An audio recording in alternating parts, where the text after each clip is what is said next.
Après ces choses, on dit à Joseph, « Voici, ton père est malade. » Et il prit avec lui ses deux fils, Manassé et Éphraïm. On avertit Jacob, et on lui dit, « Voici ton fils Joseph qui vient vers toi. » Et Israël rassembla ses forces, et s'assit sur son lit. Jacob dit à Joseph, « Le Dieu Tout-Puissant m'est apparu à Luz, au pays de Canaan, et il m'a béni. Il m'a dit, je te rendrai fécond et je te multiplierai, et je ferai de toi une multitude de peuples, je donnerai ce pays à ta postérité après toi, pour qu'elle le possède à toujours.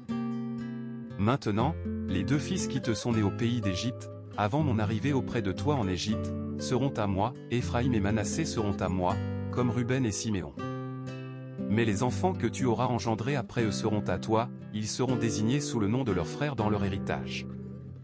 Quand je revenais de Padan, Rachel mourut en route auprès de moi, au pays de Canaan, à quelque distance d'Éphrata, et je l'ai enterrée là, sur le chemin d'Éphrata, qui est Bethléem. Israël regarda les fils de Joseph, et dit, « Qui sont ceux-ci » Joseph répondit à son père, « Ce sont mes fils, que Dieu m'a donnés ici. » Et Jacob dit, « Fais-les approcher de moi, je te prie, pour que je les bénisse. » Les yeux d'Israël étaient appesantis par la vieillesse, il ne pouvait plus voir. Joseph les fit approcher de lui, et Jacob les embrassa et les serra dans ses bras.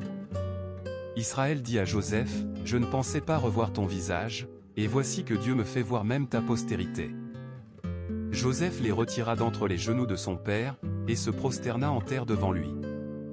Puis Joseph les prit tous deux, Éphraïm à sa droite, à la gauche d'Israël, et Manassé à sa gauche, à la droite d'Israël, et il les fit approcher de lui.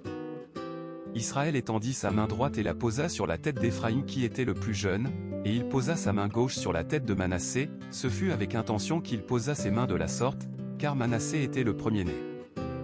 Il bénit Joseph, et dit, « Que le Dieu devant qui ont marché mes pères, Abraham et Isaac, que le Dieu qui m'a conduit depuis que j'existe jusqu'à ce jour. Que l'ange qui m'a délivré de tout mal, bénisse ses enfants. Qu'il soit appelé de mon nom et du nom de mes pères, Abraham et Isaac, et qu'il multiplie beaucoup sur la terre. » Joseph vit avec déplaisir que son père posait sa main droite sur la tête d'Éphraïm, il saisit la main de son père, pour la détourner de dessus la tête d'Éphraïm et la diriger sur celle de Manassé. Joseph dit à son père, « Pas ainsi, mon père, car celui-ci est le premier-né, pose ta main droite sur sa tête. » Son père refusa, et dit, « Je le sais, mon fils, je le sais, lui aussi deviendra un peuple, lui aussi sera grand, mais son jeune frère sera plus grand que lui, et sa postérité deviendra une multitude de nations. » Il les bénit ce jour-là, et dit, « C'est par toi qu'Israël bénira, en disant, que Dieu te rende semblable à Éphraïm et à Manassé. » Et il mit Éphraïm avant Manassé. Israël dit à Joseph, « Voici, je vais mourir. Mais Dieu sera avec vous, et il vous fera retourner dans le pays de vos pères. Et moi, je te donne une part de plus qu'à tes frères, celle que j'ai prise de la main des Amoréens avec mon épée et avec mon arc. »